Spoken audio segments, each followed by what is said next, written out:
ధర్నా చేయాల్సిన అవసరం మీ నిరుద్యోగులకు ఏమీ వచ్చింది? ఎందుకంటే రేవంత్ రెడ్డి 55,000 ఉద్యోగాలు మేము ఆల్రెడీ ఇచ్చేసినాం అని చెప్తున్నాడు. అది రాంగ్ అండి.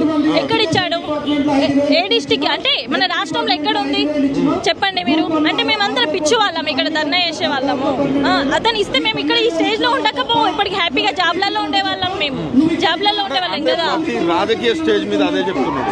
వచ్చిన మొదటి సంవత్సరంలోనే 55,000 ఉద్యోగాలు పైగా మేము ఇచ్చినాం నిరుద్యోగులకు అని చెప్తున్నాడు. ఓకే అంటున్నాడు కదా, ఆ ప్రూఫ్ మొత్తం ఇప్పుడు ఎట్లానే యూట్యూబ్ ఛానల్స్ అన్ని ఉన్నాయి, ప్రతిదీ ఆన్లైన్ లో అప్పుడే తెలుస్తుంది కదా.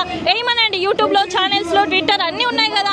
ఎప్పుడు వేసాడో మాకు చూపెట్టమనండి, మేము చూస్తాం. అబద్ధాలు ఆడకండి ప్లీజ్ అండి. మా లైఫ్ ఎంత స్పాయిల్ అవుతుందో అది మాకు తెలుసు.